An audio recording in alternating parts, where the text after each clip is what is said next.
Palang araw mga kap, muli po yung lingkod General Orion. Lady Orion. Samahan nyo kami at kukuha daw ng mangga si Lady. Andito kami ngayon sa baba sa gubat. Tara.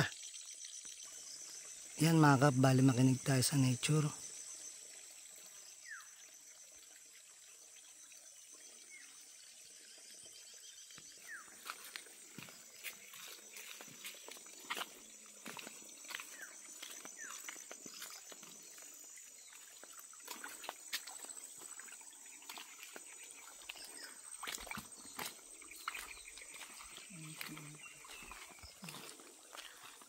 So yan mga kap, ito yung ginagawang bracelet ng mga bata.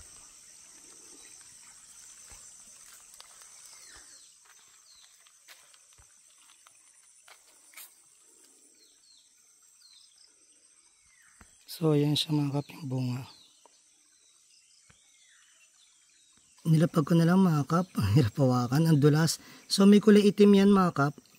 1/4 niya ata, parang may itim. Ayun, tara.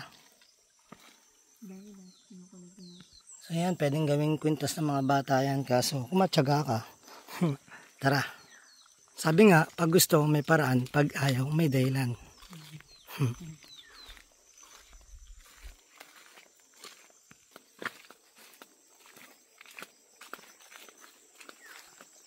Sana nga magtuloy-tuloy. Hindi ko sinabi magtuloy-tuloy ulan na. Ibig sabihin yung paglamig, pag-ambon para hindi na mamatay ito or matapos na yung tag-init para diretso na uli yung nature na mapapansin mo mga kap, tuwing may ulan or may bagyo. So yung forest, kapag matagal ka dito, mararamdaman mo kung paano siya natutuwa kasi nga may naiinom uli siya. Tapos makikita mo maraming bagong tumutubo, mga bulaklak, yung mga dahon, halaman, damo, yun, nabubuhay uli sila. Kaya nga parang piyesta nung nakaraan eh. Nung nakaraan sa Lagubang, yan, nagpiyesta rin yung tao. And then, simot-simot ngayon, yan, ating mga alaga, kahit papano, may nakain na source of protein.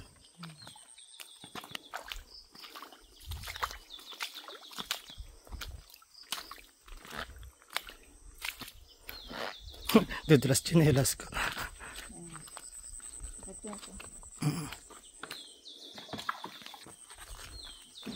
Tara, puntahan natin yung mangga.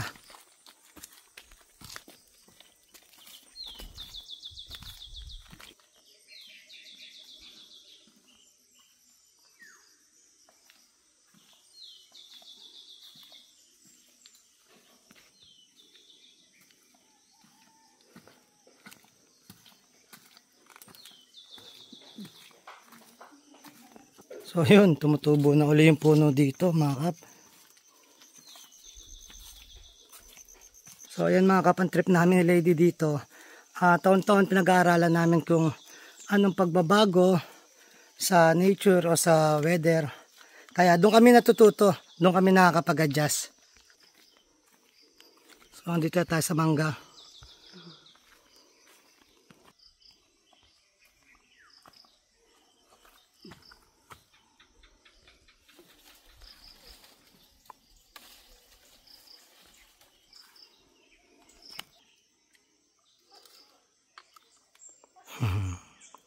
Inog na? So yun, madilaw-dilaw na mga kap. So kuha tayo para sa bahay. Tara. Yun mga kabali. Mabango. Nagtatawa dati bakit wala amoy yung Indian mango namin. Yung pala talagang hindi pa siya ganun kayo. Pero pag pahinog na siya, dun talaga maamoy mo yung amoy ng mangga.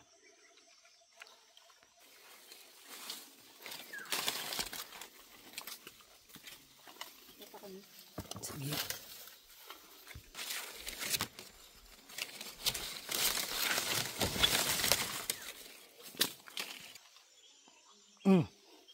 Okay na. Pwede. Pang ensalada to mga kap.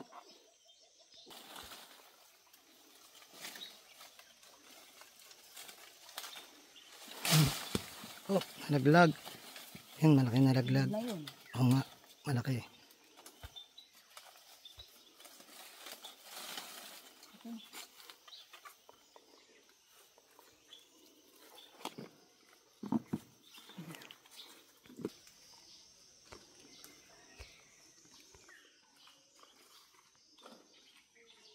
Ayan mga kap, nasamahan nyo na kami na kumuha ng mangga.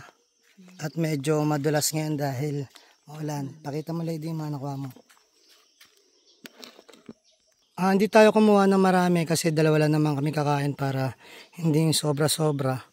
So marami pa naman natira. Ayan.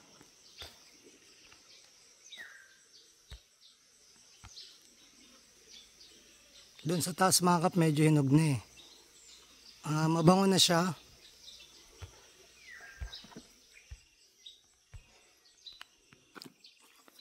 Ayun, sa mga nakaraan natin video mga kap, may kita nyo yung tag dito. Yung nabibigay na pring biyaya ng nature sa ating mga tao at sa lahat ng may buhay dito sa mundo. Nung dumaan tayo sa sapa, may nakita tayong mga gulay. Dito may mga prutas. Ano pa ba?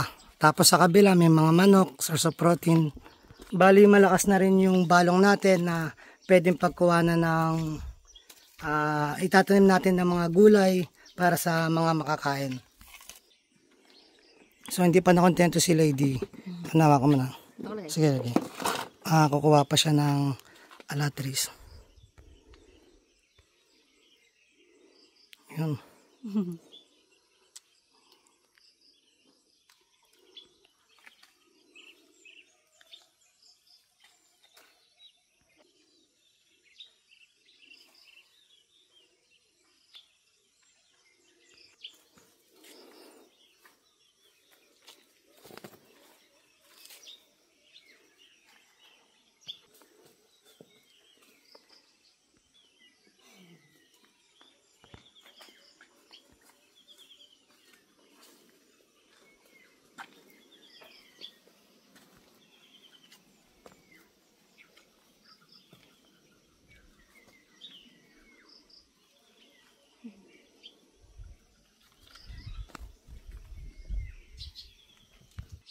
Bali dito mga kap, nakatanim na rin tayong tawag dyan, bayabas. May bayabas dyan, ito duhat. May bunga na yung duhat. So ito yung duhat natin mga kap. May kita natin dito may bunga na maliit. Ayan o. Yun. Next year yan mga kap, mas makapal na yan. So yan ang libreng bigay ng kalikasan. May mga prutas, gulay, yung tubig. So marami tayong uling tubig ngayon, hindi na tagtuyo. So yan ang ating nakolekta sa ating inang kalikasan. Ito ngayon ang ating food trip. Simot-simot.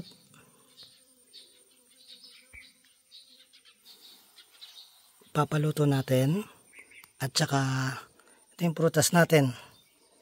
Alatris at saka mangga. Salamat sa pagsama sa amin ni Lady.